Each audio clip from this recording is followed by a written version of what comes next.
What's up, everybody? I'm here in New York City. It is Monday, February 1st. We had a big snowstorm here today, about 14 inches of snow. Still snowing out there, actually. How do you like the hat? This is 100% authentic coyote fur. Apex Predator. All right, let's talk about we are the apex predators in the market.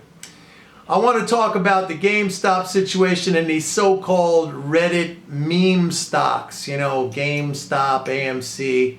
It looks like, you know, the worst or the best of the crisis, whatever you want to call it, the short squeeze is over.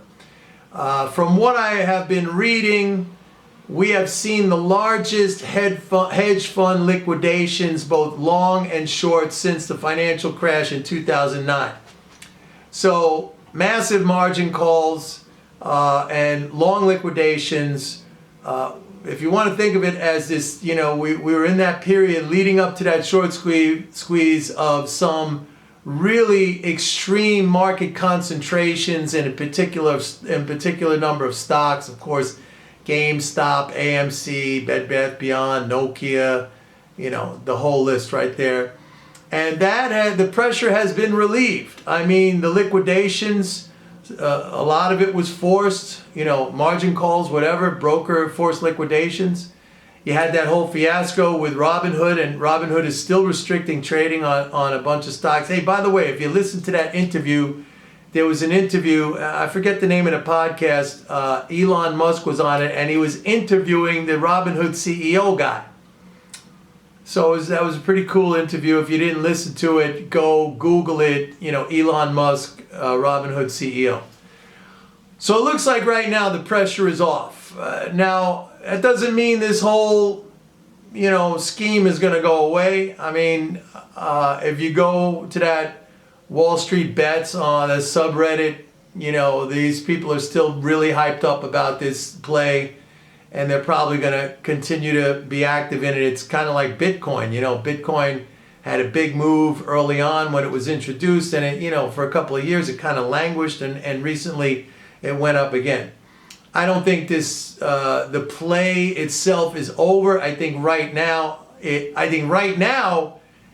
it's over because the driving force behind it, the energy behind it, which was that very concentrated, embedded short position, particularly in GameStop, I mean, that's out. That guy lost half his capital. That guy, Gabe Plotkin, whatever his name is.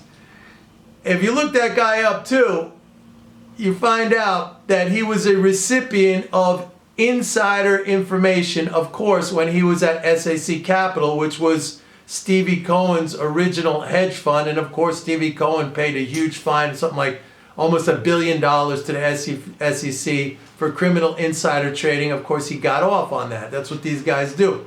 It's a cost of doing business. They're scum. They're really the worst. So I think the pressure is off for now, and you're starting to see GameStop come back down. You're starting to see a lot of these stocks come back down. What's interesting is that they moved into silver, and we saw a big move early today. Silver was up over 12%. Silver futures over $30, but it pulled back to about 28. Now, silver is very intriguing. If you look at mine supply, like current mine supply, if you look at the market capitalization of that, I think it's somewhere like 24 billion. It's not a lot, all right? Now, compared to stocks, that is not a lot. I mean, you could basically squeeze that. However, if you look at total silver supply, because remember, every ounce of silver that was ever mined is still in existence. Silver's not like oil where you burn it and it goes away. Same thing with gold, for that matter. Every ounce of gold that was ever mined out of the earth, taken out of the earth, it's still around above ground. It doesn't disappear.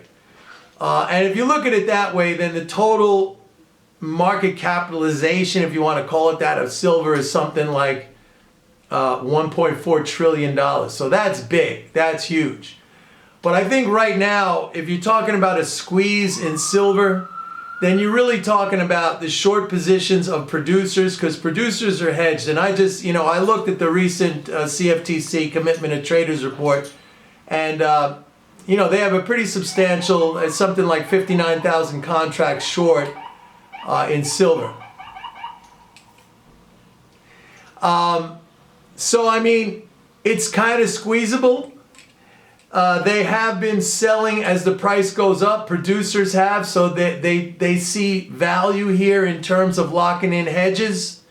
I think the higher it goes, the more resistance it's going to have, because you will see producers step up to hedge at these levels. So I really don't know. You know, you're going to need a lot of buying to push it much higher from current levels, at least right now. Interesting story, if I could talk about silver for a second, and a friend of mine reminded me of this story. It's a story I used to tell many times when I was giving my courses. The Hunt brothers, some of you may be old enough to remember this debacle. The Hunts, you know, back in the 70s, this is one of the richest families in the United States. They were billionaires back then when $1 billion was a lot of money. And the Hunt brothers, Nelson Bunker Hunt and maybe Herbert Hunt, I forget who the other Hunt was. Anyway, they attempted a corner on the silver market.